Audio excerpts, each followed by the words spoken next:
नमस्कार। प्रभात साक्षी news network के खास कार्यक्रम शौर्य पथ में आप सभी का स्वागत है। भारतीय वायुसेना ने भारतीय सैन्य इतिहास के पन्नों से एक अंश साझा किया है, जिसमें याद दिलाया गया है कि कैसे स्पिटफायर, हावर्ड और टेम्पेस्ट लड़ाकू विमानों ने दुश्मन के ठिकानों को तबाह करके हवाई जहाज से रसद गिराकर और देश के पक्ष में रुख मोड़कर 1947 में लड़े गए ऐतिहासिक बडगाम युद्ध में जोरदार प्रहार किया था। हम आपको बता दें कि यह प्रथम भारत पाक युद्ध के दौरान एक महत्वपूर्ण लड़ाई थी, जो जम्मू कश्मीर के रणनीतिक रूप से महत्वपूर्ण बडगाम जिले में हुई थी। वायुसेना ने एक्स पर पोस्ट किया, 1947 में 3 नवंबर 1947 को बडगाम का युद्ध हुआ था। जब कश्मीर में अराजकता का माहौल था, भारतीय वायुसेना ने घाटी की रक्षा के लिए आसमान में उड़ान भरी थी। श्रीनगर और अमृतसर से स्पिटफायर, हावर्ड और टेम्पेस्ट विमानों ने दुश्मन के ठिकानों को तबाह करके हवाई जहाज से रसद गिराकर और रुख मोड़कर जोरदार प्रहार किया था।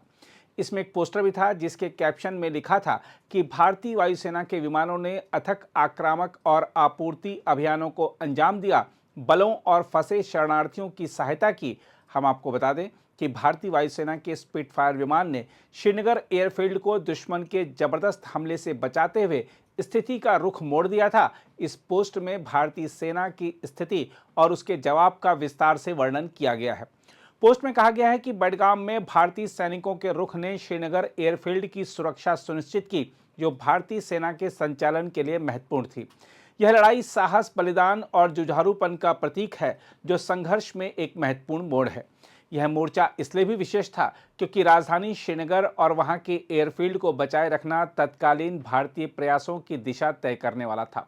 उस समय महाराजा हरि सिंह के राज्य के भारत में विलय के बाद कश्मीर में स्थिति अस्थिर हो गई थी। वहां सैलगीय आंदोलन और पाकिस्तान समर्थित कबायलियों का आगमन हुआ, जिनका उद्देश्य श्रीनगर एयरफील्ड और घाटी के मुख्य मार्गों पर नियंत्रण हासिल करना था। बडगाम क्षेत्र श्रीनगर एयरफील्ड के नजदीक था और यदि यह क्षेत्र खो जाता तो हवाई मार्ग द्वारा सैनिकों का स्थानांतरण कठिन हो जाता। इसको देखते हुए भारतीय सेना की 4 कुमाऊं बटालियन की कंपनी डी को बडगाम के समीप मोर्चा संभालने के लिए भेजा गया। इसके कमांडर थे मेजर सोमनाथ शर्मा, जिन्हें बाद में सर्वोच्च वीरता पुरस्कार परमवीर चक्र से सम्मानित किया गया। उस समय कबायली लश्कर लगभग 1000 की संख्या में बडगाम की ओर बढ़ रहे थे। उनका उद्देश्य श्रीनगर एयरफील्ड तथा उसके आसपास के मार्गों को अवरुद्ध करना था। 3 नवंबर दोपहर के आसपास उन्होंने अचानक हमला किया। चारों ओर से कंपनी को घेर लिया गया। इस मुकाबले में इंडियन एयरफोर्स की विमान सेवाएं निर्णायक रहीं। स्पिटफायर, हावर्ड, टेम्पेस्ट जैसे विमानों ने घेराबंदी में फंसे सैनिकों को आपूर्ति पहुंचाई तथा शत्रु के छिपे ठिकानों पर आक्रमण किया। इन वायु हमलों ने न केवल लश्कर को पीछे धकेला, बल्कि उन्हें भारी नुकसान भी पहुंचाया। उस समय मेजर सोमनाथ शर्मा ने युद्ध के दौरान यही संदेश भेजा था कि the enemies are only 50 yards from us, we are hopelessly outnumbered, I will not withdraw 1 inch but fight to the last man last round.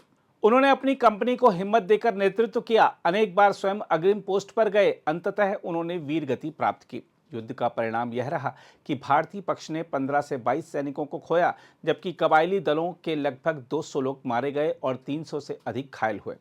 इस लड़ाई ने बडगाम और श्रीनगर एयरफील्ड को सुरक्षित रखने में अहम योगदान दिया, जिससे भारतीय सेना को घाटी में समय मिला और आगे की कार्रवाई संभव हुई।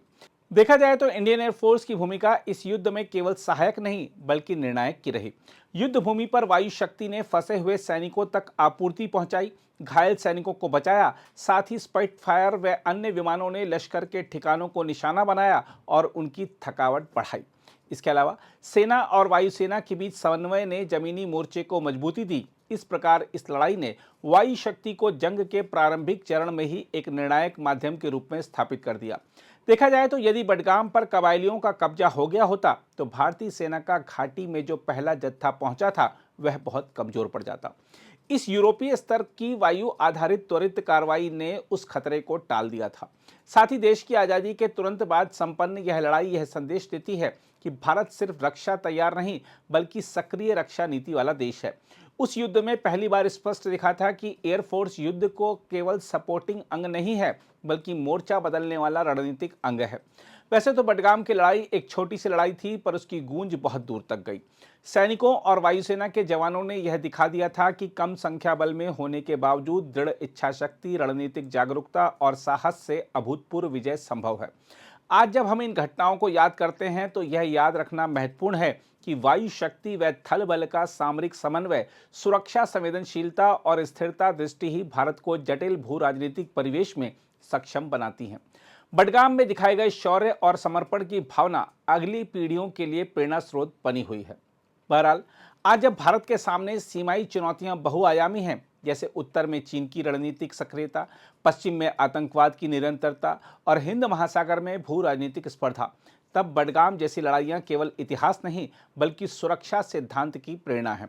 यह युद्ध हमें सिखाता है कि राष्ट्र की रक्षा केवल शस्त्रों से नहीं बल्कि मनोबल, समन्वय और कर्तव्य परायणता से होती है।